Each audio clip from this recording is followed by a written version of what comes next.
За үзэгч та бүхний амгалан ирээ Монголын үндэсний олон нийтийн радио телевизийн Монголын мэдээ сувг 7 хоногийн тайм хөтөлбөрөөр эхэлж байна. За ардчилсан шинэ үндсэн хуулийн ач холбогдол, үн цэн, хэрэгжилтийн байдал, цаашид нэмэлт өөрчлөлт оруулах шаардлага бий эсэх тухай асуудлаар тайм хөтөлбөр эхэлж байна. За манай улсын хувьд 1992 онд ардчилсан шинэ үндсэн хуулийг баталж, за ардчилсан Монгол улсыг дэлхийд дахинд тунхаглаж байсан. За энэ бол одоо түүхэн үйл явдал гэж нийгмийн бүх төлөөллүүд хүлээн зөвшөөрч үнэлж дүгнэдэг. За ер нь ардчилсан үндсэн хуулиар бол улс орны хөгжлийн одоо чиг хандлагыг тодорхойлсон, суур гол зохицуултуудыг хийсэн, үзэл баримтлалаа тодорхой болгосон. За энэ баримт хүчгийн ач холбогдлыг бол одоо хэд хэдэн чиглэлээр бол авч үзэж тайлбарлаж болох юм. За юун түрүүнд ардчилсан тогтолцоонд шилжих эрх зүйн гол одоо зохицуулалт хийгдсэн гэж үзэж болно. За хүний эрхийг ардчилсан үндсэн хуулиараа баталгаажуулж чадсан нь бол одоо түүхэн ач холбогдолтой гэж үзэж болох юм. За мөн зах зээлийн эдийн засаг шилжих, за өмчийн олон хэлбэрийг хүлээн зөвшөөрөх шийдлийг үндсэн хуулиар гаргаж чадсан. За мөн парламентын засаглалыг тогтоох, нутгийн өөрөө удирдах ёсны тогтолцоог бүрдүүлэх алхмыг хийж чадсан. За мөн нээлттэй олон тулгуурт гадаад бодлогын зарчмыг тогтоосон. За энэ болгон бол одоо нийгэмд эргэлтийн чанартай томоохон өөрчлөлтийг бий болгосон. За хууль эрх зүйн одоо эрс шинчил хийгдсэн явдал гэж үзэж болох юм аа. За ер нь бол одоо цаашдаа үндсэн хуульд ямар нэг байдлаар өөрчлөлт оруулж болох эсэх тухай асуудал байнга хөндөгдөж яригддаг. За өнгөрсөн хугацаанд парламент тулганы төвшөнд хууль тогтоогчид байр сууриа илэрхийлж байсан. За энэ удаач бас хууль тогтоогчид болон эрдэмтэд судлаачдын хувьд одоо байр сууриа илэрхийлж олон талаас нь ярилцаж байгаа. 92 оны үндсэн хуулийн ач холбогдол, үн цэн, цаашдын чиг хандлага өөрчлөлт оруулж болох эсэх тухай асуудлаар улсын их хурл болон нэгдсэн үндэсний байгууллагын хөгжлийн хөтөлбөр хамтарч эрдэм шинжилгээний хурал зохион байгуулад байна. За энэ үеэр улсын их хурлын дэд дарга Нямдоржийн хэлсэн үгнээс үзэгчтэй эхлээд хүргье. Энэ хугацаанд хүний эрх хэрэгжүүлээ парламентд ёс, эрх зүйт төр, сонгуулийн ардчлал, олон намын тогтолцоо, ил тод байдал, шударга өрсөлдөөн, олон нийтийн мэдээллийн хэрэгжүүлээ, нутгийн өөрөө удирдах ёс, олон тулгуурлын яатад гадаад бодлого зэрэг ардчлалын тулгуур үнэт зүйлс шинэ үндсэн хуулиар эрх зүйн хувьд баталгаажиж, тэдгээрийн хэрэгжилтийн явц үр дүнгээр өнөөгийн Монгол улсын хөгжлийн өнгө төрг цаашдын ирээдүй тодорхойлогдож байна. За ардчилсан үндсэн хуулийн үн цэн ач холбогдлын талаар хууль тогтоогчид болон судлаачид эрдэмтдийн хувьд олон талаас нь хандаж байр сууриа илэрхийлж байна. За ер нь бол одоо түүхэн үйл явдал болсон гэдгийг олон чиглэлээр бол холбож тайлбарлаж байгаа. За тухайлбал дэлхийд дахинд ардчилсан Монгол улсыг одоо тунхагласан явдал бол түүхэн үйл явдал гэдэг дээр бол аль аль талаасаа байр суурь нэгдмэл байна. За ер нь монголчуудын хувьд хууль эрх зүйн хувьд эргэлтийн чанартай өөрчлөлтийг бий болгосон гэдгийг бол Монгол улсын гавьяат хуульч улсын их хурлын гишүүн Лүндэ Жанцан дүгнэж хэлж байна. За мөн олон намын төлөөлөл зөвшөлдсөн ард нийтээр хэлэлцэж нийгмийн зөвшөлтслөөр гаргасан гэрээ гэдэг утгаар бас зарим судлаачид за хууль тогтоогчид тайлбарлаж байгаа. За олон улсын хууль эрх зүйн одоо баримт бичигт нийцсэн. Ер нь бол одоо дэлхийн нийтийн нийтлэг дэвшилтэд эрх зүйн хандлагад нийлүүлж чадсан. За цаашдаа дэлхийн одоо дэвшилтэд бодлогыг эрх зүйн хүрээнд тодорхойлох одоо гол суурь баримт бичиг болж чадсан гэдэг дээр тухайн үеийн хууль тогтоогчид одоо байр сууриа илэрхийлж байгаа. За төрийн эрх мэдлийн хуваарлалт засаглалтай холбоотой асуудлаар цаашдаа нэмэлт өөрчлөлт оруулах, эргэж авч үзэх үндсэн хуулиа ямар нэг байдлаар өөрчилж болох юм гэдэг үүднээс энэ удаагийн эрдэм шинжилгээний баг хуралд оролцсон зарим төлөөлөл байр сууриа илэрхийлж байгаа. За тухайлбал Монгол улсын ерөнхийлөгчийн бүрэн эрхтэй холбоотой асуудлаар үндсэн хуульд тодорхой өөрчлөлт оруулах шаардлага бий эсэх тухай асуудлыг энэ удаагийн эрдэм шинжилгээний хуралд оролцсон зарим төлөөлөл хүндсэн байгаа. За одоо доктор Лүндэ Жанцан академич амар санаа нараа яриаг үзэгчтэй хүргэе. Төрийн тэргүй ерөнхийлөгчийг парламентын гишүүдээр өргөтгсөн төлөөлөөр сонгодог парламентын засаглалтай улсуудын төрийн тэргүүнээ тодорхойлох шишгээр нь явахаас өөр аргагүй байдалд байгаамаа. Үндсэн хуулийн заасан ерөнхийлөгчийн бүрэн эрхэд байгаа хууль санаачлах хориг тавих гэсэн хоёр гол эрхийн хууль санаачлах эрхийг нь хасч харин хориг тавих эрхийг нь хэвээр үлдээх нь эрх мэдлийг тэнцвэржүүлэх нэг арга хэрэгслийг хадгалж буй хэрэг юм аа.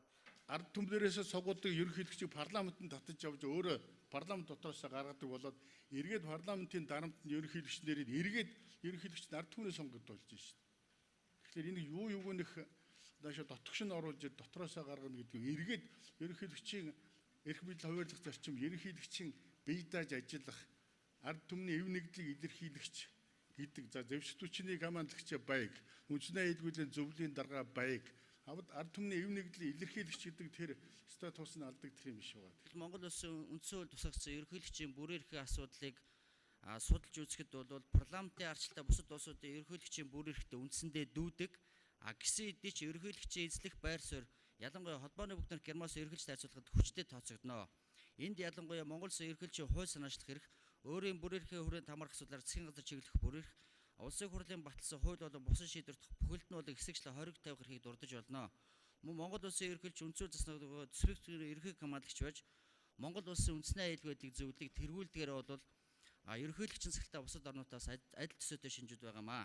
За төрийн эрх мэдлийн хуульд болон засаглалтай холбоотой тодорхой чиглэлийн өөрчлөлтүүдийг оруулахын зөв эсэх асуудлаар бусад төлөөллийн хувьд ч мөн байр сууриа илэрхийлж байна. За үндсэн хуулийн үзэл санааг одоо бүрэн хэрэгжүүл чадамжийг нь одоо бүрэн дүүрэн ашиглаж чадаж байна уу үгүй юу гэдэг дээр ч зарим төлөөлөл одоо саналаа хэлдэг. За ер нь бол одоо үндсэн хуулиа бүрэн хэрэгжүүлж байж цаашдаа үр дүнтэй хэрэгжүүлэх нөхцөл боломжийг бүрэн ашиглаж байж за өөрчлөлт оруулах эсэх тухай асуудлыг ярих ёстой гэдэг дээр ч зарим төлөөлөл саналаа хэлж байгаа. За Монгол улсын хувьд бол Азийн төрөлт ёсны уламжилт загварыг одоо нэвтрүүлэх хэрэгжүүлэх боломжтой. Ер нь төрөлт ёсны 5 гол үндсэн загварыг одоо Монгол улсад нэвтрүүлэх боломжтой гэдэг үүднээс энэ удаа улсын хурлын гишүүн Зандны Шатар эрдэм шинжилгээний хурлын үеэр байр сууриа илэрхийлсэн. За Монгол улсын ерөнхийлөгчийн зөвлөх өнөр баярын тайлбарлаж байгаагаар бол Монгол улсын ерөнхийлөгчийн бүрэн эрхийг үндсэн хуульд одоо тодорхойлсон үндсэн зохицуулт бол бусад одоо ардчилсан тодтголтой улс орнуудын ерөнхийдөө нийтлэг жишгт одоо нийцж байгаа гэсэн байр сууриас хандаж тайлбар өгсөн байгаа. Монгол улсын ерөнхийлөгчийн хуулийн бодлогын зөвлөх өнөр баярын тайлбарлаж байгаагаас үзвэл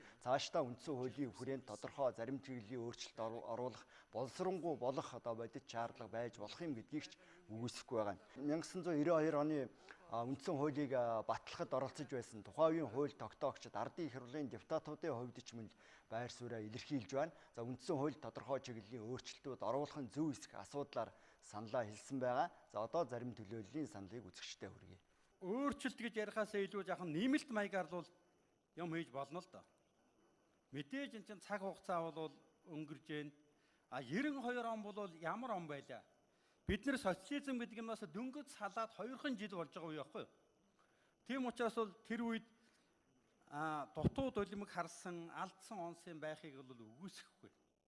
Ялангуяа өнөөдрийн төрийн засаглалтаар бол одоо тэр нь харагдаад байгаа юм л. Энэ үндсэн хуультай холбогдуулаад төрийн хүчийг сулруулад байна. Төрийг ерөөсөө ярихгүй одоо нэг хэдэн засаглалын асуудлаа эсвэл ерөнхийлөгч эсвэл ерөнхий сайд эсвэл улсын их хурл гэдэг ингээд тодорхой энэ хэдэн субъектүүдийн асуудал төр хүчтэй байна гэдэг асуудал ерөөсөө бүх засаглалаас хамгийн хүчтэй ганцхан төрийн засаглал байдаг шүү дээ. Төрийн засаглалын онцлог бол албадлах хэрэглэх онцлог. Төрийн одоо албадлах хэрэглэх юм бол байхгүй болчих. Зарим үед хэрэглэх ёстой. Эрх зүйн төр гэдгийг буруу ойлгож байна. Ерөөсөө хүмүүсийн онлын мэдлэг муу байна. Төрийн онлын мэдлэг муу байна. Эрх зүйн төр гэдэг чинь Канттай хэлсэн ерөөсөө хуулиа яг биелүүлдэг төр шүү дээ. Гэтэл энийг ч одоо өөр юм болгож гаргаж энэ ямар гэж ойлгоод байгаа юм. Ийм учраас бол хууль биелүүлдэг, гарсан хуулиа биелүүлээч. Энэ дээр одоо анхаарай. Ер нь 2000 онд оруулсан 7 өөрчлөлтөл 92 оны үндсэн хуулийн ардчлалын амин сүнсүүдийн бол аваа явуулсан юм байна ш. Тэр 7 өөрчлөлтийн лав 4 нь бол ийм чиглэлээр хийсэн. Тэр үеийн нам төр засгийн удирдлагад байсан хүмүүсийн явцсан эрх ашигын үүднээс удирдах үйл ажиллагааны хэлбэр хөнгө явуулах эрх ашигын үүднээс ийм заалтууд орцсон. Дордуулсан 7 өөрчлөлт гэж одоо нэг тийм нэр томьёо гарцсан юм. Үнэ хэрэг дээрээ энэ бол дордуулсан 7 өөрчлөлт биш юм байгаа шүү дээ. Энэ 13 өөрчлөлт байгаа. Зүгээр бид нарт тавьчих энгийн одоо сэтгэлгээнд энэ ч нэг 7 юм байгаа шүү гэдээ оролцсон шүү дээ. Бүр зарчмын том 13 юм биш үү? Тэгээ 6-ыг нь нууцсан. Би энийг яах гэж хэлээд байна гэхээр энэ цаана нэг хуудавтай юм хулгайн чимшиг, нуулсан чимшиг юм яваад байгаа биз? Ийм юм битгий гараасаа гэдэг. Энэ бол биднэрт бол сургамж. За төрийн эрх мэдлийн хуульд болон засаглалтай холбогдох асуудлаар Монгол улсын үндсэн хууль түрүүнд нь оруулж байсан зарим чиглэлийн өөрчлөлт оновчтой болсон эсэх асуудлаар ч одоо төлөөллүүд өнөө хүртэл байр сууриа илэрхийлж за зарчмын асуудлуудаар бас зарим төлөөллүүд санал зөрүүлдэх байдал гарсан хэвээр байна. За зарим хууль тогтоогчид болон судлаачдын тайлбарлаж байгаагаар тухайн өөрчлөлтүүд төрийн төвшөнд хямрал үүсэхгүй байх, ямар нэг байдлаар төрийн үйл ажиллагаанд гацаа үүсэхгүй байх нөхцөлийг бүрдүүлэхэд чухал түлхэц болсон гэдэг үүднээс тайлбарладаг. За зарим хууль тогтоогчдын хувьд бол төрийн эрх мэдлийн хуваарлтын төвшөнд гажуудал үүсгэсэн буруу өөрчлөлт болсон гэдэг үүднээс ч хандаж байгаа. За тиймээс тухайн өөрчлөлтийг хүчингүй болгох ёстой гэдэг байр сууриас хандаж байна. За үндсэн хуулийн нэг гол зохицуулт бол шүүх эрх мэдэлтэй холбоотой. За шүүх эрх мэдлийн чиглэлийн зохицуултыг үндсэн хуулиар оновчтой хийж чадсан эсэх тухайн асуудлаар энэ удаагийн эрдэмшилгээний хуралд оролцсон зарим төлөөлж байр сууриа илэрхийлж байгаа. За доктор Лүндэн Доржийн тайлбарлаж байгаас үзэл дэлхийн улс орнуудын хувьд шүүх эрх мэдлийн хүрээнд тодорхой зохицуултуудыг эрх зүй орчноо боловсронгуй болгож оновчтой зохицуултуудыг хийсэн байдаг. За энэ жишгийг манай улс цаашдаа бас хадгалах, дагах ёстой гэсэн байр сууриас хандаж байгаа. За одоо доктор Лүндэн Доржийн яриаг хүргье. Шүүхийн бие даасан байдал бол одоо институтийн хувьд гэж бие даасан байх юм. Бусад эрх мэдэлтэй эрхтгш байна гэдэг нэг утгатай юм байна. Бүтцийн хувьд бол өөр эрх мэдэлд хамаарахгүй байна гэсэн нэг юм утга санаа байгаа юм байна. За чиг үүргийн хувьд гэсэн нэг юм асуудал байгаа юм байна. Энэ нь бол шүүхийн чиг үүргийг одоо бусадтай хуваалцахгүй, давхардахгүй, шилжүүлэхгүй, зэрэгсэн өөр субъект хэрэгжүүлэхгүй гэсэн нэг утга санаа байдаг юм байна. За эрх хэмжээний хувьд бол шүүхийн шийдвэр эцсийн байна гэдэг нэг юм утга байдаг юм байна. За хамгийн сүүлд нь бол одоо шүүх бие даасан байна гэдэг нь шүүх өөрөө нөөцийн хувьд бие даасан байх ёстой.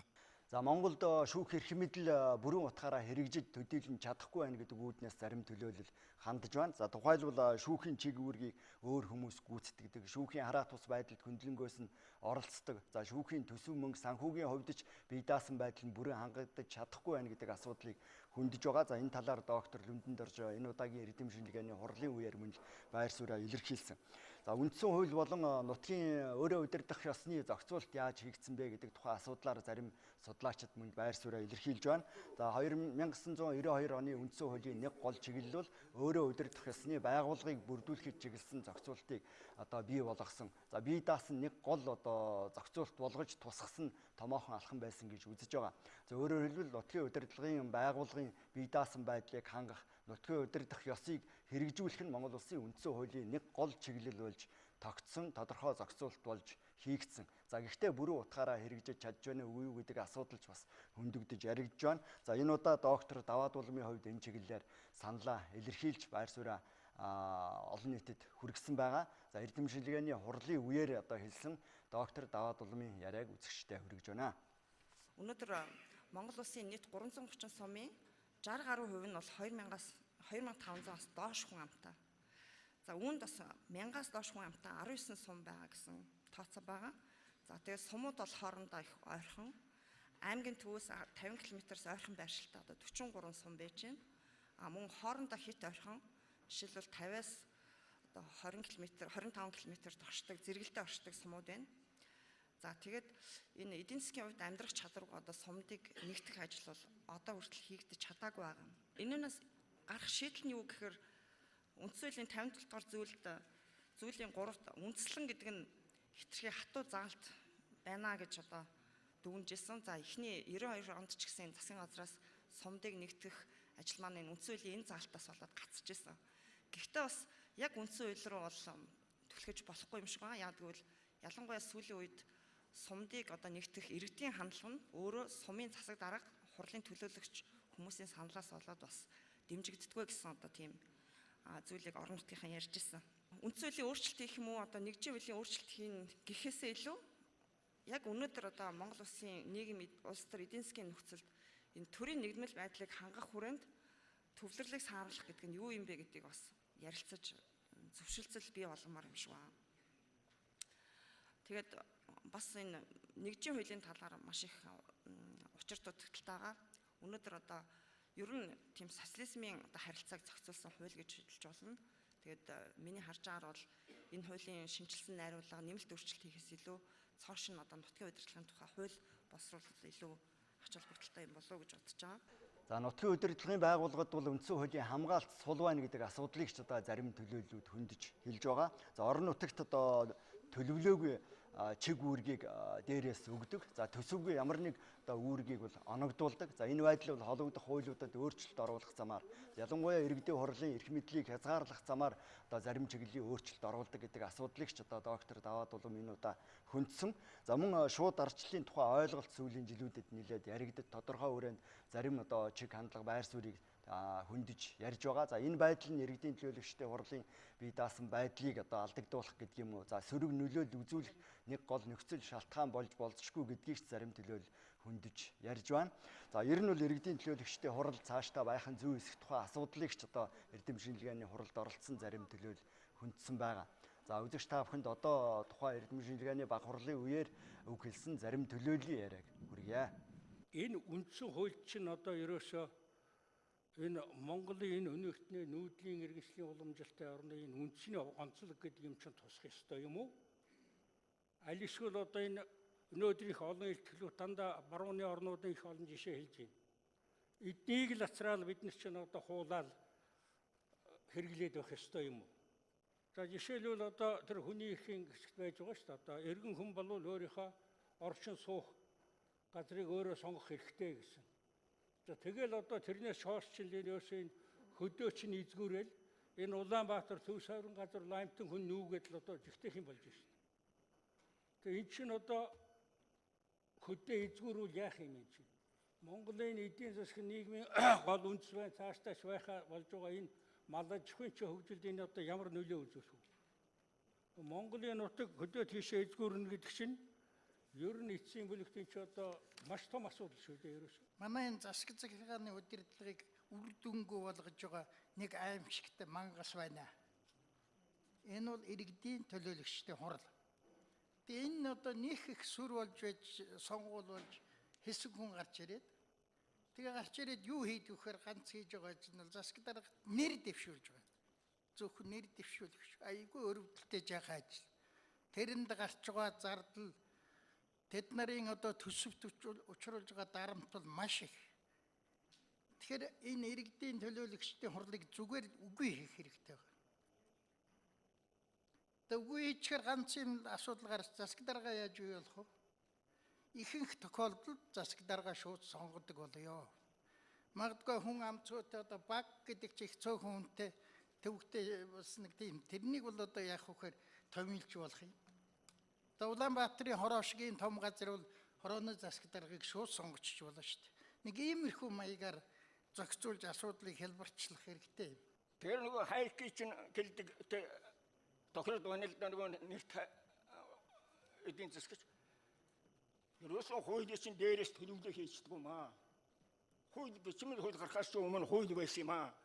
Заншлын хууль. Ялангуяа манай нийгэмд бол Монголын нийгэмд бол энэ нүүдэлчин соёл иргэншилтэй нийгэмд бол заншлын хууль чинь бүр дээр байсан гэсэн. Тэгэхээр олон томныхон саналд нийтийн эрх ашигт нийцүүлсэн ийм чиглэлийн бариад ярих нөхөс тэгээд улс төрчдийн удирдлагын янз бүрийн яриаг үндсэн хууль болохгүй байна гэдэг дээр үндэслэх хийх юм бол энэ чинь шал өөр юм болоо явж байна. Энэ нийгмийн судалгаануудыг хийж өөр манай улсын хурал зориуд хөрөнгө мөнгө гаргаад тэр эрдэм шинжилгээний тэр бүхэл бүтэн хүрээлэнгийн эрдэмтдийн хийж байгаа тэр юмыг үргэлжлүүлээд дээр нь манай судлаачид нийлээд ингээд энэ дээр тулгуурлаад үндсэн хуулинд зайлшгүй хийх ёстой өөрчлөлт байна уу гэдгийг л ингэж ижил үндслэлээр одоо үндслэлээр судалгааны тулгуурлаж үндсэн хуулинд өөрчлөлт хийвэл илүү бат бөх болох уу. Тэгтээ би бол нэг юм санаа нийлж байгаа. Амьдрал үнэхээр баян юм байна. Тэр 90 оны улсын хурлын депутат, албан хурлын депутатууд үнэндээ зах зээлийн нийгмийг бие сэтгэлээрээ махаараа мэдэрсэн хүн нэг ч хүн байгаагүй. Харин Монгол хүмүүс хол харж сайн сэтгэсэн, сайн хууль болсон цагийн ансаар бол зайлшгүй зохицуулах юм харагдаж байгаа. За иргэдийн төлөөлөгчдийн хурал болон засаг даргын хоорондын харилцаатай холбоотой асуудлаар цаашдаа эрх зүйн одоо оновчтой зохицуултыг хийх шаардлагатай гэдэг тухайн асуудал хөндөгдөж байгаа. За иргэдийн төлөөлөгчдийн хурал нь эрх мэдэл багтаа засаг дарга нь илүү эрх мэдэлтэй байдал нь одоо зарим талын сөрөг нөхцөл байдлыг үүсгэж гэнэ гэдэг асуудал энэ удаагийн эрдэм шинжилгээний хурлын үеэр хөндөгдсөн. За цаашдаа засаг даргын томилгоотой холбогдох асуудлаар бас оновчтой зохицуултыг иргэдийн төлөөлөгчдийн хурлыг аль болохоор төлөвшүүлэх, бэхжүүлэхэд чиглэсэн тодорхой өөрчлөлтийг хийх шаардлагатай гэдэг тухайн асуудалч яригдж байгаа. За үндсэн хуульд нэмэлт өөрчлөлт оруулах одоо бодиттой шаардлага бий эсэх асуудлыг олон талаас нь хөндөж ярих ёстой.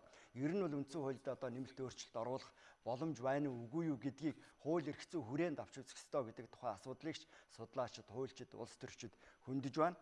За засгийн газар бол холбогдох ажлын хэсгийг байгуулсан. Гэхдээ аль болохоор улс төрчдийн нөлөөллөөс хол байлах үүднээс иргэний нийгмийн байгууллагууд за судлаачдын оролцоотойгоор ажлын хэсгийг цаашдаа ажилуулъя. За бодиттой дүгнэлтийг гаргая гэдэг үүднээс хандж байгаагаа засгийн газрын хэрэглэх газрын дарга Мөнхбат Эрдэм шинжилгээний хурлын үеэр тайлбарлсан. За ялангуяа ард түмний санал тулгуурлаж байж цаашдаа үндсэн хуульд нэмэлт өөрчлөлт оруулах хэсэг тухайн асуудлыг шийдэх ёстой гэдэг байдлаар засгийн газрын төлөөлөл байр сууриа илэрхийлж байгаа. За үндсэн хуульд нэмэлт өөрчлөлт оруулах журмын тухай хууль байдаг. За энэ хуульд одоо заагдсан ерөнхий хязгаарын хүрээнд нэмэлт өөрчлөлт оруулах хэсэг тухайн асуудлыг авч үзэх ёстой гэдгийг ч талууд хүлээн зөвшөөрч тайлбарлаж байна.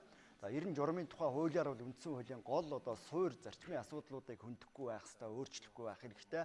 За бусад асуудлын хүрээнд бол нэмэлт өөрчлөлт оруулах асуудлыг авч үзэх ёстой гэдэг тухайн асуудал яригддаг. Тиймээс энэ хуулийнхаа ерөнхий зарчмыг барих нь зөв гэдэг дээр аль талаасаа байр суурь нэгдмэл байна.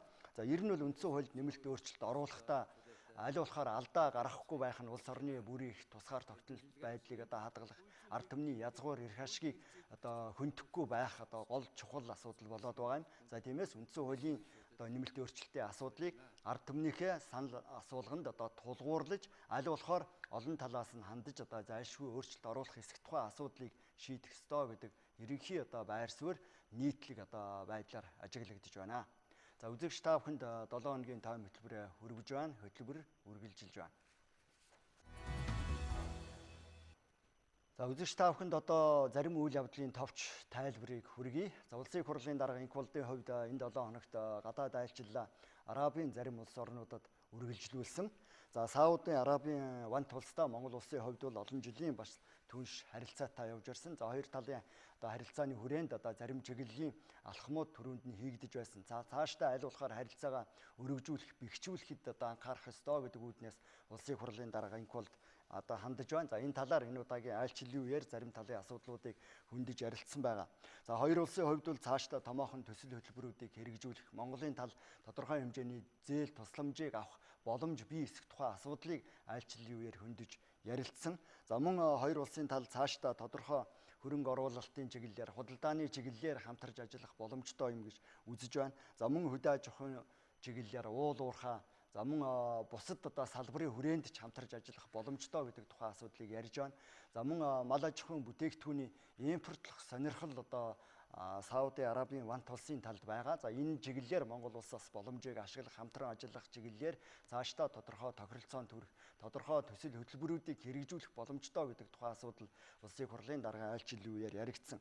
За Сауди Арабын хувьд бол нефтийн бүтээгдэхүүний нөөцийн хувьд бол дэлхийд нэлээд дээгүр түвшинд ордог. За нийт нөөцийн бараг 4/1-ийг нь эзэмшдэг. За тиймээс энэ чиглэлээр ч гэсэн хоёр тал бас хамтарч ажиллах боломжтой гэдэг тухайн асуудал хөндөгдөж байгаа юм аа.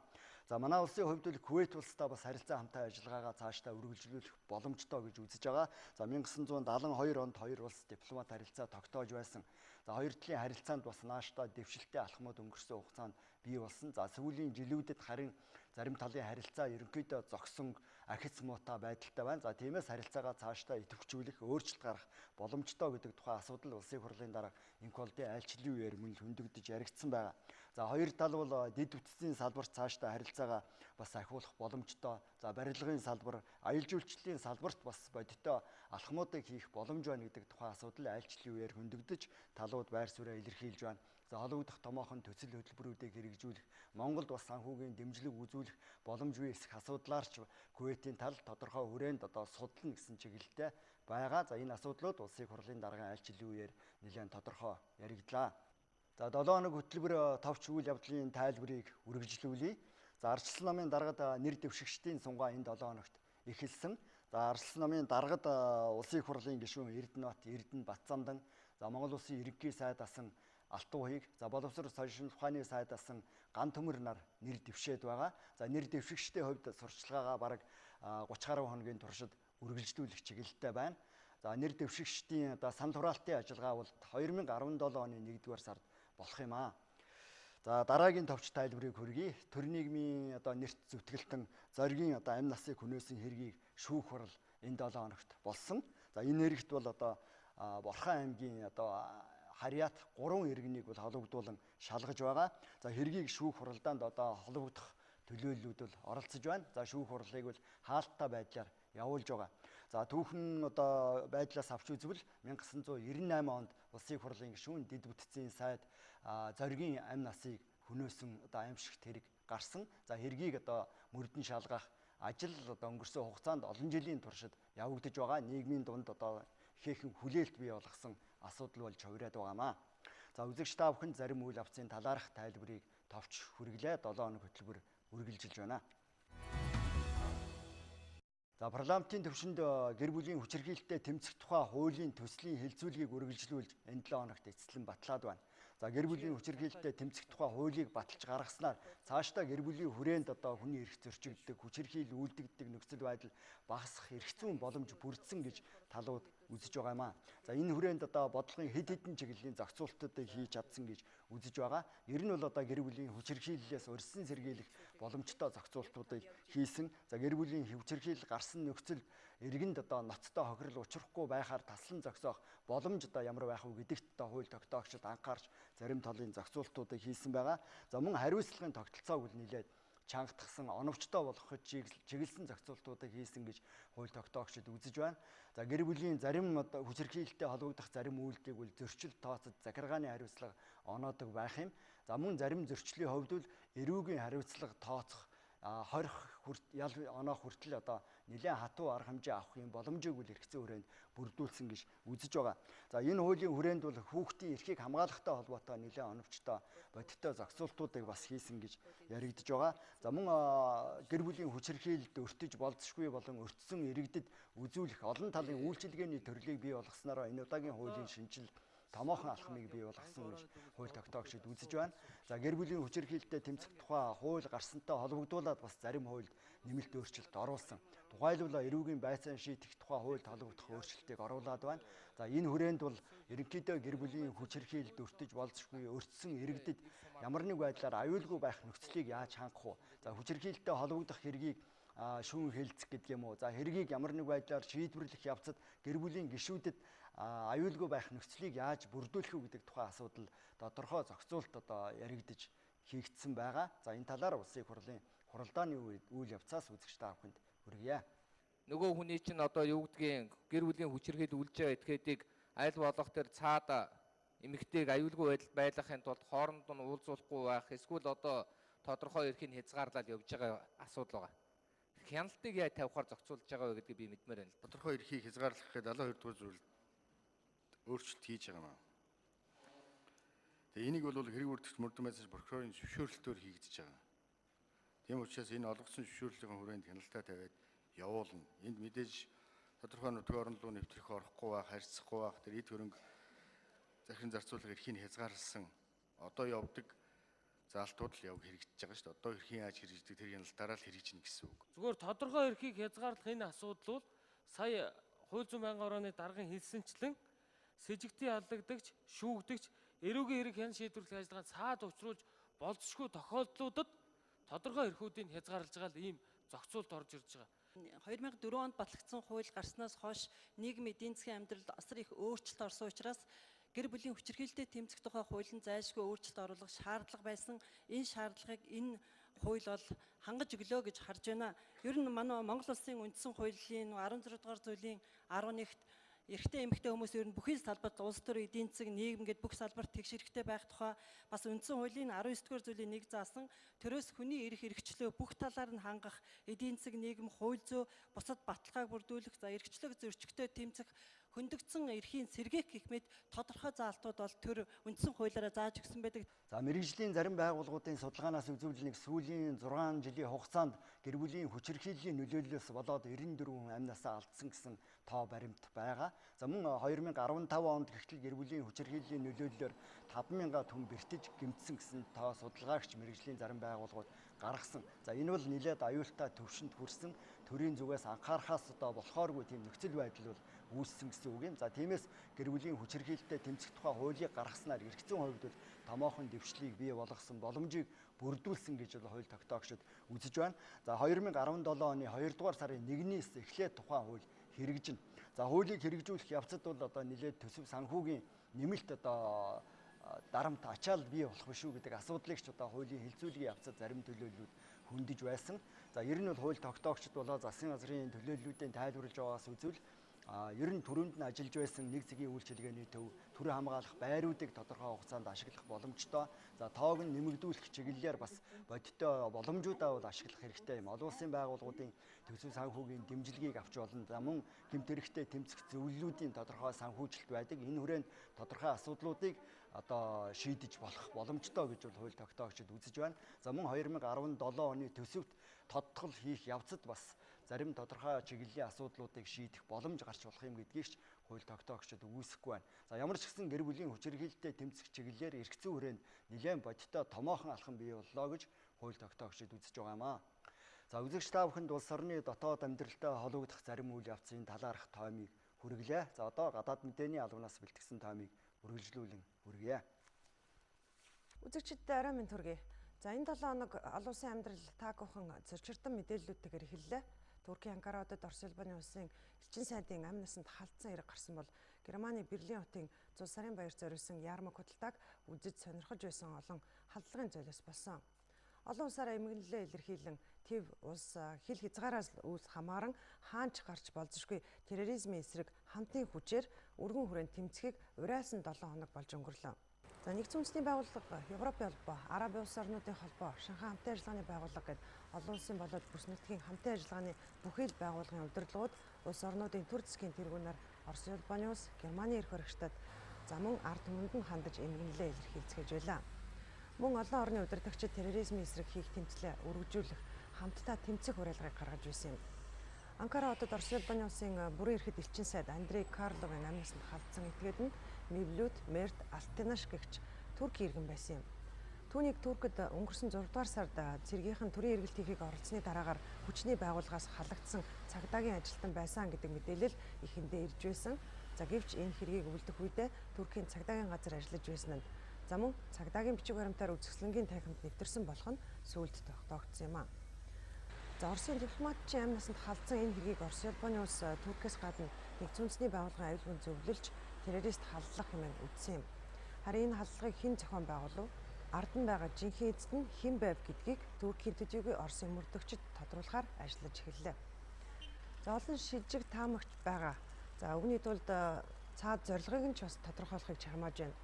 Юуны түрүүнд энэ халдлага Туркийн эрх баригчид тэр дундаа ерөнхийлөгч Эрдоганы эсрэг чиглэгдсэн байх талтай гэж мэргэжилтнүүдийн зарим нь үзэж байна. За Туркид өнгөрсөн 6 дугаар сард цэргийнхэн төрийн эргэлт хийхийг оролцсон. Гэвч бүтлгүй энэ орлогыг зохион байгуулагч, санхүүжүүлэгч нь Америкийн нэгдсэн улсад амьдардаг Фетхулlah Гүлен хэмээн Туркийн эрх баригчид нэрлсэн. Энэ халдлагад ч түүнийг с ิจ глэх, буруутгах улс төрчид хэвлэл мэдээллийнхэн Туркид цөөнгүй байна. За шинжээчдийн хувьд ингэж хардах үндслэл бий гэж бас үзэж байгаа юм. Тодруулах юм бол 6 дугаар сарын бүтлгүй эргэлтийн дараагаар Туркийн эрх баригчид Орос улбаны улстай харилцаагаа сайжруулахыг чармаасан. Хоёр улсын ерөнхийлөгчид харилцан өндөр түвшний ажлуудыг хийж хоригоос цуцалцгаан олон салбарт хамтран ажиллаж эхэлсэн. Тиймээс төрийн эргэлт хийх гээд бүтлгүүцсэн хүчнийхэн энэ таатай харилцааг нь нурааж хариугаа авахыг хүссэн байх талтай гэж үзэж байгаа юм а. За энэ халдлага чухамгүй хоёр улсын харилцааг нураахад чиглэгдсэн гэж үзэж байгаагаа Орос улбаны улс Туркийн эрх баригчид илэрхийлж ийм боломжийг хэд даврагчдад өгөхгүйгээр хамгаалж байсан юм.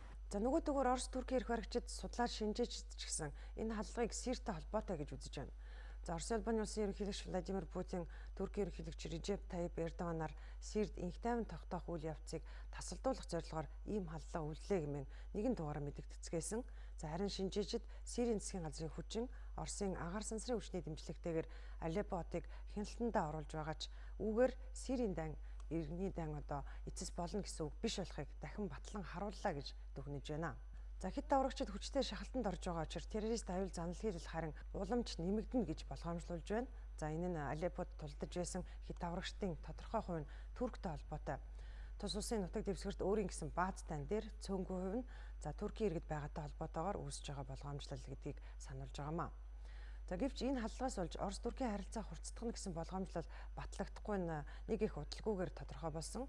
Хоёр орны төрийн тэргүүн нарч үүнийг тодорхой мэдэгдсэн. Түүнчлэн Сирд инх тайван тогтоох Орос, Турк, Ираны хүчин чармаалтанд саад болж чадсангүй. Халдлага гарсны дараах өдөр Москва хотноо 3 орны гадаад хэргийн сайд нарын уулзалт товсныхаа дагуу болсон. За энэ уулзалтын үр дүнд Сирд дэх эмзэгхэн эвлэрлийн хугацааг сунгах, босгочд болоод Сирийн засгийн газрын аль алинд нь инхийн гэрээний загвараа гаргахад нь тусалж нэгдсэн шийдэлд хүрч чадвал баталгаа гаргаж өгөхөөр одоо тохиролцсон байна. За Турк бол Сирийн удирдагч Башар Асадыг түлхэн унгаах байр суурийг эхнээсээ баримталж байсан улс. Харин Иран бол олон улсад тохиролцоо хэлцээг нураадаг тогтворгүй улсад тооцогддог. Гэвч Орос Албаны улс, Турк, Иран улсуудын нэгдсэн ашиг сонирхол нь Сирд инх тайван тогтооход хүргэж чадвал Америкийн нэгдсэн улсад ч дэлхийн бусад улс орнуудад ч гомдлоод байх зүйл гарахгүй хэмээн барууны томчид бас бичиж байна. Нөгөө төгөөр Оросын элчин сайдын амьд хүрсэн энэ хэрэг Москва Сирийн асуудлыг зохицуулахад идэвхтэй оролцож байгаагийнхаа хариуг өндөр төлөөс төлж магадгүй гэдэг эмгэнэлт дохио байж болохыг одоо барууныхан бас анхааруулж байна. За гэхдээ Орос Туркийн хувьд террорист аюул занал хийлэл нэмэгдэхээс урьдчилан сэргийлж таслан зогсоох одоо цорын ганц арга бол альва санал зөрөлдөөнтэй асуудлаа хойш тавьж терроризмын эсрэг тэмцэх хүчээ нэгтгэх явдал гэдгийг шинжээчид сануулж байгаамаа.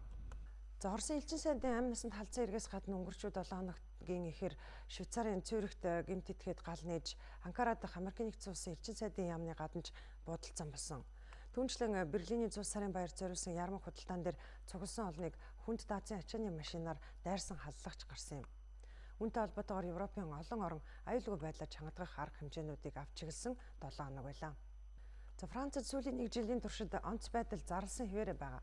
Гэсэн ч 100 сарын баяр болох гэж байгааг далимдуулан террористууд халдлага үлдэж болзошгүй гэж үзэж аюулгүй байдлыг чангадгах арга хэмжээнүүдийг авч байна. За Ницце хотын оршин суугчдын хувьд Берлинд болсон халдлага өнгөрсөн 186 хүн амиа алдахад хүрсэн халдлагыг иргэн сануулсан хэрэг болж байна. Ниццад өнгөрсөн 7 дугаар сард Түнис гаралтай цагааж хүнд даацын ачааны машинаараа баяр зориулсан ёслолын бодлогыг үзэж байсан хүмүүсийг дайрсан юм. За Берлиний халдлагад мөн Түнис гаралтай иргэнийг буруутгаж байна. За Италийн Ром хотод аюулгүй байдлыг мөн чамгатгсан байгаа. Тус хотын цагдаагийнхан террорист халдлагаас урьдчилан сэргийлэх 3 сарын тусгай сургалтанд хамрагдсан байна. Испаний Мадрид хотын төвд ч цагдаа нар харуул хамгаалтанд гарч байна. Пласа Майорт нэгдсэн зул сарын баярын ярмаг худалдааны аюулгүй байдлыг хангахад анхаарлаа хандуулж байна. За үүний зэрэгцээ Канадын Торонто хот дахь зул сарын баярын одоо ярмаг худалдааны аюулгүй байдлыг чангатгсан мэдээнүүд ирж байгаамаа. За энэ хооронд Германд 12 хүний амийг хороож 48 хүнийг гэмтээж шархтуулсан этгээдийг эрен сурвалжлах ажиллагаа үргэлжилсээр байна. С жигчний талаарх мэдээллүүд нэмэгдэхийн хэрээр Германы тусгай халбад хууль цагдаагийнхан уялдаа холбоо муутай том олдоо гаргасан гэдэг шүүмжлэл улам бүр нэмэгдэж байна. За учир нь с жигтэн Түнис гаралтай дөрвөгч Анис Амрыг игч Италид сүмс шатаасан хэрэгээр хоригдож байсан, хэд даврагчдтай холбоотой байсан. За аюулгүй байдлын албадын хараа хяналтанд орж явсан нэгэн гих мэдээллүүд хурж эхэлсэн юм а. Мөн Америкийн тусгай албадынхны хараанд байдаг Америкийн ерөнхийлөгчөөр сонгогдчиход байгаа Трамптай харьцуулахад цагаач дөрвөгчдийн асуудалд харьцангуй зөөлөн ханддаг Барак Обамагийн засаг захиргаа хүртэл дөрвөх эрх түүнд олгоогүй Америкийн толгойг германчууд яагаад илүү гэдэг асуудал хөндөгдөж байна. Үүний зэрэгцээ олон хүн цугладаг онцгой энэ ярмаг худалдааны аюулгүй байдлыг хангаж чадаагүйтэй холбоотойгоор Германы хууль сахиулагчдын чадамжийн талаар бас хөндөж байгаамаа. Дээр нь цагдаагийнхан Анис Амрыг саатуулан баривчлахад тус болох мэдээлэлд 100 мянган еврогийн шан харамж олгоход зарснаас болж чадамжгүйгээ бүр хүлээн зөвшөөрч өглөө гэдэг шөмжлөлж гарч эхэлсэн юм. За энэхүү Германд гарсан халдлагад дахиад л цагааш дөрвөгчдөд холбогдож байгаатай холбоотойгоор канцлер Меркель шүүмжлэлийн бай болж байна. За түүний хэзүүлэн цагаачлалын бодлого баримтснаас болж өнөөдөр тус улсад ийхүү террорист халдлага ихээр гарч байна хэмээн буруушааж байгаамаа. За дан ганц Герман гэлтгүй Европын бусад орнууд дахь одоо барууны төв хүчнийхэн хууль бус цагаачлал газар авснаас болж өнөөдөр ийм хэрүүд гарах болсныг анхааруулж эхэллээ. Түгээрч зогсохгүй цагаачлалын хатуу бодлого явуулж Европын хөлийг хаах уриалга идэвхжүүллээ. Тэдгээрт нь Германы альтернатив, за Францын үндэсний фронт намын удирдлагууд, Их Британий тусгаар тогтнол намын тэргуунсан, за Нидерландын эрх чөлөө нам, Австрийн хэд барууны эрх чөлөөний намынхан багтаж байгаа юм. За Германы канцлер Ангела Меркелийн хувьд терроризмтэй хатуу тэмцэхэ, Берлиний халдлагыг үйлдсэн, зохион байгуулсан, санхүүжүүлсэн этгээдүүдэд хатуу хариуцлага тооцох амласан ч цагаачлалын бодлогын талаар одоогоор дурдаагүй байна. За ер нь дан ганц Германч гэлтгөө Франц, Их Британи, Бельги гээд Европын олон оронд өнөөдөр террорист аюулын төвшин өндөр байгааг тусгай албадынх нь сэрэмжлүүлсээр ирсэн. За энэ нэгдүгээрт Сири, Ирак дахь Исламын улс бүлэглэлийн эсрэг олон улсын тэмцэл үргэлжилж байгаатай. За ойрхот орнод Африкийн бүс нутаг дахь дайн тулаанаас улж цагаач дөрвөстийн урсгал хит ихснийг далимдуулж террористууд хит аврагчид Европын орнуудад шургалах болсонтой холбоотой гэдгийг мэрэгчлэнүүд тайлбарлаж байгаа юм. За тиймээс терроризмын эсрэг хийж буй тэмцэлд дөрвөгч хууль бус цагаачтын урсгалыг зогсоох хүчин чармайлт онцгой чухал гэдгийг ч сануулж байгаамаа. За гэхдээ энэ онд цагаач дөрвөстийн асуудлыг зохицуулах олон улс бүс нутгийн хэмжээний хүчин чармайлтууд баггүй гарч байсан. Тухайлх юм бол Нэгдсэн үндэсний байгууллагын ерөнхий асамблегийн энэ оны 9-р сард болсон чуулганаар л гэхэд олон улсын хамтын нийгэмлэгийнхэн цагаач дөрвөстийн асуудлаар дээд уулзалтыг хийсэн. За энэ уулзалтаас дөрвөстийн эрхийг хамгаалах тунхаг бичгийг дэмжин баталж байсан. За мөн улс орнууд дөрвөстийн хямралыг шийдэхэд дэмжлэг үзүүлэх хөрөнгө мөнгө хуваарлахаар болцоож байсан билээ. За ер нь Нэгдсэн үндэсний байгууллага мэрэгчлэнүүд цагаач дөрвөстийн тоо өнөөдөр хүн төрөлхтний түүхэнд тэмдэглэхээр их болоод байгааг анхааруулсаар ирсэн. За мөн 2015 оны байдлаар цагаач дөрвөстийн тоо нийтдээ 244 сая төгрөснийг мэдээлж байсан юм а. За бид та бүхэнд өнгөрсөн 7 хоногт олон улсад анхаарал татаж байсан сэдвийг таймлаа өргөлөө анхаарлаа хандуулсанд баярлалаа. Баяртай. За 7 хоног хөтөлбөр үргэлжилж байна. Одоо үзэгч та бүхэнд спортын мэдээ хүргэе. Орой мэндэргийн эрхэм үзэгчтэй та бүхэн амралтын өнөр гай тухтай сайхан өнгөрүүлж байна. Нэм гарагийн спортын мэдээ сурвалжлагууд эхэлж байна.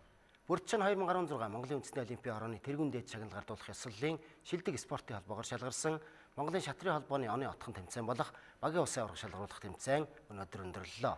Тэмцээнд 18 багийн шатарчид оюун ухаан сорж 7 өрөг тоглож өрсөлдсөн юм а. Монголын шатрын 2016 оны багийн улсын аваргын тэмцээн Монгол улсын боловсролын их сургуулийн багш клубын байранд 3 өдрийн турш үргэлжилж дүнгээ гаргалаа. Хот хөдөөгийн 18 багаас 7 өргөн дараа Pawn Stars баг боломжит 14 онооноос 11 оноо авч тэргүүллээ. Тэд дэдвээр шалгарсан багтайгаа адилхан оноо тэнцсэн ч коэффициентийн илүүгээр энэ тэмцээнд аваргаллаа. Багийн улсын аваргын тэмцээний түрүү Pawn Stars багийн бүрэлдэхүүнд энэ удаа олон улсын мастер Бэлгүүн болон Батсүрэн, Чингүүн, Алтан заяа нарын шатарчид оюун ухаан сорилоо. Монголын шатрын холбооноос энэхүү 2016 оноо ариун их амжилт шилдэг холбоогоор шалгарсан зэрэг багтан бүтээн хэмжээр өдөж шинэ онтоогоо учран залгаж байна. Эх орондоо одоо анх удаа Аз тивэн сүрийн аварга шалгаруулах тэмцээн зохион байгуулж 54 медалыг эх орондоо авч үлдэж чадлаа. Бакуд болсон олимпиад манай эрэгтэй эмэгтэйг амжилттай сайн тоглоцгоолоо. Сая одоо манай хамгийн сүүлд 7 настай хүүхэд маань дэлхийн аварга боллоо, сургуулийн дэлхийн аварга. 2017 онд ч гэсэн бид энэ амжилтынхаа бугааг үргэлжлүүлнэ гэж итгэж байна. Мөн 2017 онд одоо хамгийн гол тэмцээн болох Зүүн Азийн өсвөрийн шатарчдын аварга шалгаруулах тэмцээн эх орондоо зохион байгуулахаар бид хүсэлтэй өгсөн. Одоо тэр хариу нутгуугаар нь бид аавна гэж найдаж ажиллаж байна. Шатрын 2016 оны багийн улсын аваргын тэмцээнд Шагදුг цод баг дэд аваргуулж 11 оноогоор мөнгөн медаль, Тосон торго баг 7 өргөөс 9 оноогоор 3 дугаар өрөөзөлж багийн улсын аваргын тэмцээний хүрэл медаль хүртсэн байна. Урбан компани нэрмжит уран сайхны гимнастикийн болон спортын гимнастикийн уламжлалт тэмцээн 6 дахь жилдээ зохион байгуулагдаж өндөрлөлөө. Өнөөдөр тус тэмцээний үеэр Монголын гимнастикийн холбооноос өнгөрчсөн 2016 оны шилдэгүүдээ шалгарууллаа. Тэмцээнд нийтдээ 100 гаруй тамирчид өрсөлдлөө. Өчигдөр тэмцээний эхний өдөр тамирчид спортын гимнастикийн төрлөөр ур чадвар сорж, эмэгтэйчүүдээс спортын мастрын ангилалд мөнх сайхан, спортын 2 дугаар зэргийн ангилалд Болор Эрдэнэ, спортын 3 дугаар зэргийн ангилалд Мөнхчин, Октийн 1 дугаар зэргийн ангилалд Баасан Сүрэн 2 дугаар зэргийн ангилалд Халиун 3 дугаар зэргийн ангилалд Номин Зул нарт төрүүлж, эмэгтэйчүүдээс олон улсын хэмжээний мастер цолтнуудын ангилалд, олон улсын хэмжээний мастер инх тулга, спортын 3 дугаар зэргийн ангилалд Эрдэнэ болд хүүгүүдийн 1, 2, 3 дугаар зэргийн ангилалд Батөчир, Учрал, Тэнгис нарын тамирчид аваргалжээ.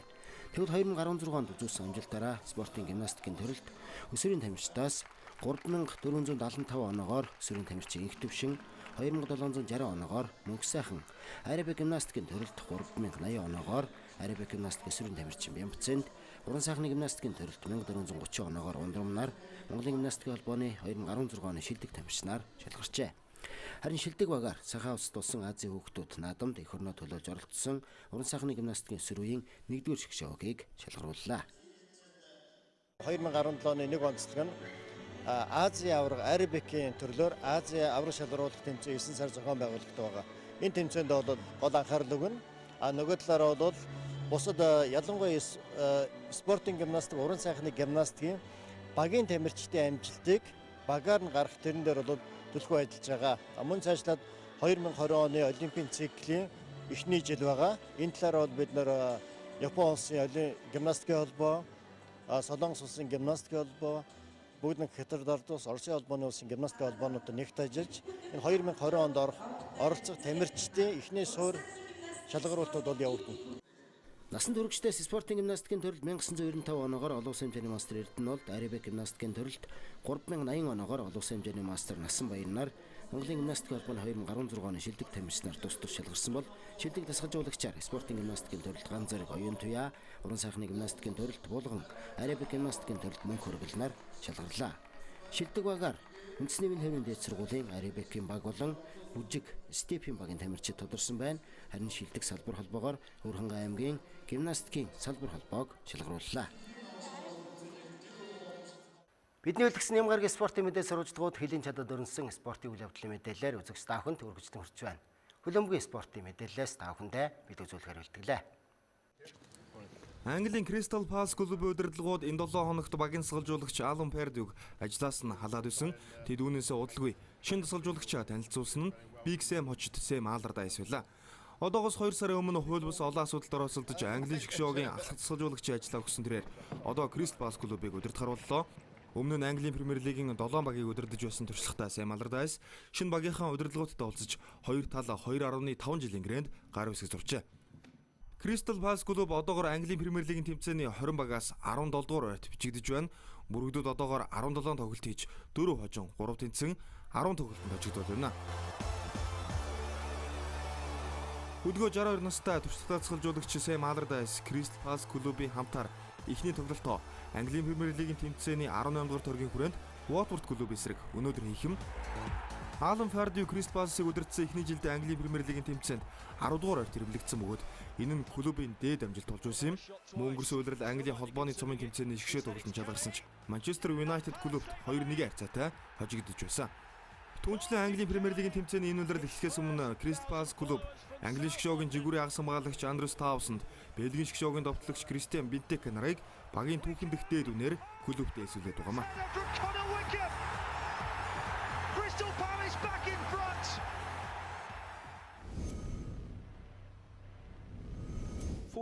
Германы Боруссия Мөнхенгладбах клубын удирдлагууд багийн дасгалжуулагч Андре Шубертийг ажлаас нь халсан.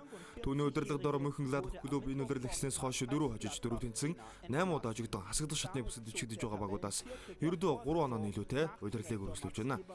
Энэ нь багийн спорт хариуцсан захирал Макс Иберле дасгалжуулагчаас солих шийдвэрийг гаргахад хүргэсэн байна. Андре Шубертийн хувьд өнгөрсөн жил Боруссия Мөнхенгладбах удирдлагуудтай 2019 он хүртэл тус багт ажиллах гэрээг байгуулж ирсэн юм. Мөнхенгладбахын удирдлагууд улмаар багийн шинэ дасгалжуулагчаар Дитрих Хикнийг сонгосон байна.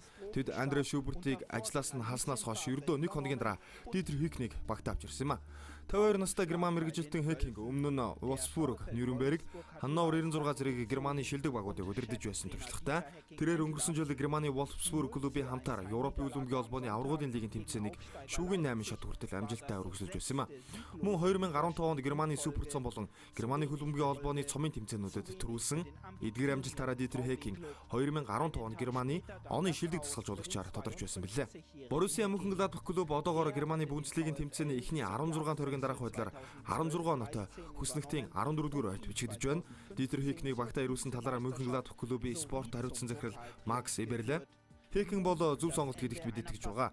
Манай багт яг тохирох мэргэжилтэн тэр өндөр зэрэглэлийн олон багт ажиллаж байсан Германы лигт ариун туршлага хуримтлуулсан хүн хэмээн өгүүлсэн байна.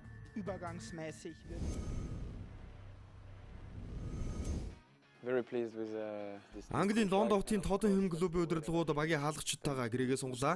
Энэ цаг үеийн шилдэг хаалгачдын нэг Тоттенхэмийн багийн ахлагч Уго Лорис 2022 он хүртэл Тоттенхэм клубт үлдэхээр болж байгуулсан гэрээгээ сунгаджээ. Францын шгшөөгийн ахлагч өдгөө 29 настай Уго Лорис 2012 онд Францын Олимпик Лион клубээс Лондон хотын багт ирж байсан.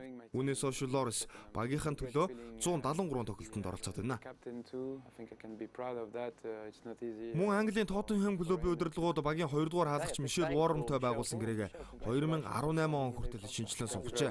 Уэльсийн Swansea City клубээс 2014 оны 7 дугаар сард Спорсын бүрэлдэхүүнд нэгдэж байсан Нидерландын шгшөөгийн хаалгач 33 настай Мишель Уорм өнгөрсөн хугацаанд Тоттенхэмийн хамтаар 24 тоглолтод талбайд гараад байгаамаа. Тэрээр энэхүү багтаага дахин 2 жилийн гэрээг сунгаж байгаамаа.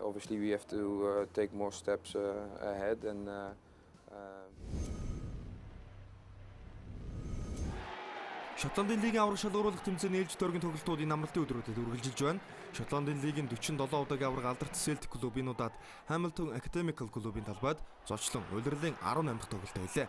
Сүүлийн 8 тоглолтод ожигдог байсан Celtic-ийн залуусын өдөр өрсөлдөгчөө бүх талаараа илүүрхэн тоглож, Lee Griffiths эхний үеийн төгсгөлд тооны харьцааг нээсэн бол Stuart Armstrong 2 дугаар эхлээд тооны харьцааг 2-д болгожээ. Улмаар багийн залууд 20 настай Франц тоглогч Муса Дембеле улирлын 8 дахь гоолоо хаалганд оруулж баг нь 3-1 харьцаатай өрсөлдөгч ойцсон байна.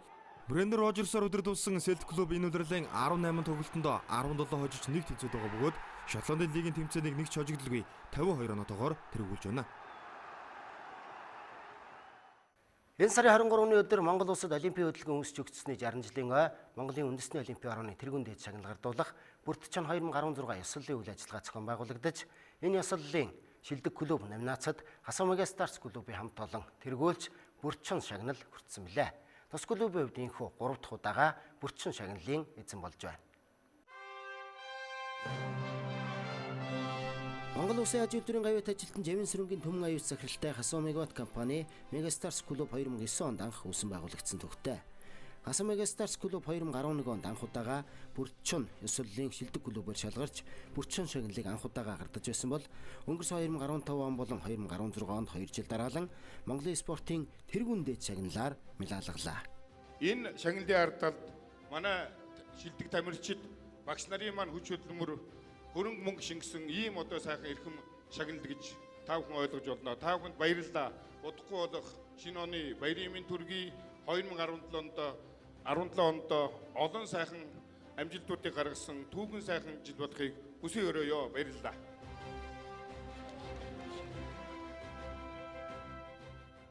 Баяр наадмын манлаа болсон үе үеийн олон сайхан хүчтнүүдийн төрж өссөн тоонд нутаг Харин сайхан ангаа нутгийн бүхвэлэгт бүхэн дэвжээ үүсэн байгуулагдсны 20 жилийн ой тохиож байна. Энэ ой нэрмжт хүчтэхүйн барилдаа өнөөдөр Монгол бүхэн өргөнө болж улс аймаг цэргийн алдар цолтой бөхчүүд болон залуучууд оролцсон хүчит 224 бөх зодголлоо. Ардын өвсглийн 95 жилийн түүхэн хугацаанд Архангай аймагаас нийтдээ 125 улсын цолтой өгтөржээ. Тухайлбал Луугүний буюу Галсан хүүгийн Вандаа авраг, Буур Жамин авраг, Дархан авраг, Цэдэн-дэржийн Чимдочир авраг, Дархан авраг Гэлэг жамсын Өсөх баяр, Монгол Улсын авраг, Чимдэрэгзэнгийн Санжаа дамб нарын 5 авраг цолтон, Төрийн наадамд 17 удаа шүгүрсэн Монгол Улсын хүчит арслан Улаанбаярын Мэжид дөрс нарын тэргүүтээ 14 арслан, 1 гард Монгол Улсын зан 34, Монгол Улсын харцаг 7, Монгол Улсын начин цолтой 64 бөх энэ нутгаас тэргүүд байгаа юм а. Бүхвэлэг дэвжээг анх 1996 онд Архангай аймгийн Булган сумын хариат Монгол Улсын арслан Дуламживын Мөнхөрдөн, Архангай аймгийн Батцангин сумын хариат Монгол Улсын зан Дүгүрживийн Хишиг дөрж болон бүхэн зүтгэлтэн халтар нарын хүмүүс үүсгэн байгуулжээ. Тухайн үед одоо бид өнгөж улсын заан цол хүртэлцэн тэр одоо анх бүхийн гал байгуулж байсан тэр хуралдаан дээр бол одоо бас авраг болно. Авраг болох хэвээр авраг бид төрүүлэх хэвээр гэсэн үүрэг даалгавар яригдчих. За тэр нь одоо бас над руу чиглэж энэ төр байсан ийм сайхан дурс сүнжүүд байна. Тэгээ өнөөдрийн өндөрлөгөөс ингээ харахад сайхан байна. Монголынхоо одоо өв уламжлалыг дээдлэх, ёс заншлаа хүндэтгэх, за үндэсний одоо энэ өв соёлыг хойч залуу үедээ уламжлуулахад бол энэ үндэсний бүхийн хөгжлийн асуудал бол үндэсний бүхийг сурчлах асуудал бас их чухал асуудал байдаг. Тэр үүднээс бүхэлдэх хэмжээний хамт олон маань бас 20 жилийнхоо зохион байгуулж Монголын одоо дэлхийд гайхагддаг ганцхан одоо өв соёл ёс зан заншлын энэ уламжлал болж үлдсэн энэ үндэсний бүхийнхөө одоо хөгжил бас тодорхой хэмжээгээр хувь нэмрээ оруулж байгаадаа бол манай дэвжээний хамт олон баяртай байна. За улсын эцэн Баттотгонтой аврагын тэмрийн дээл тэргуулийн эрдэнэ тулга улсын эцэн Шинэбаатартай завхан баян дэвжээний Бидний үлдгэсэн өнгөрсөн 7 хоногийн Нямгараг спортын мэдээ сурвалжлагууд үгээр өндөрлөж байна. Та бүхэн ирэх 7 хоногийн ажил үйлс өндөр амжилт хүсье. Үргэлж өдрөг бүтэмжтэй болтугай.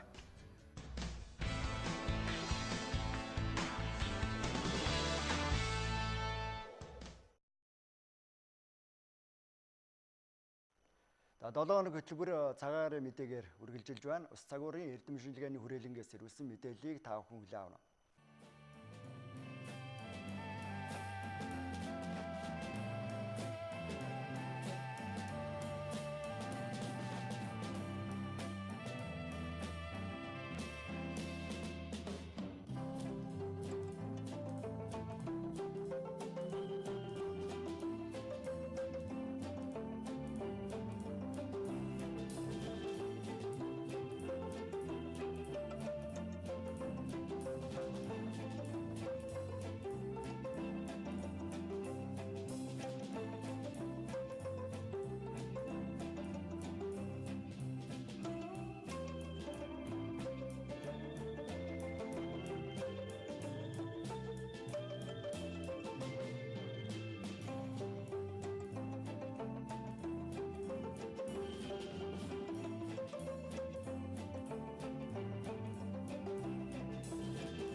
Үзэгч та бүхэнд Монголын үндэсний олон нийтийн радио телевизийн Монголын мэдээ суваг 7 хоногийн 5 хөтөлбөрөөр хүргэлээ. Та бүхний шинэ 7 хоногийн ажил үйлс өдөр байхыг хүсье.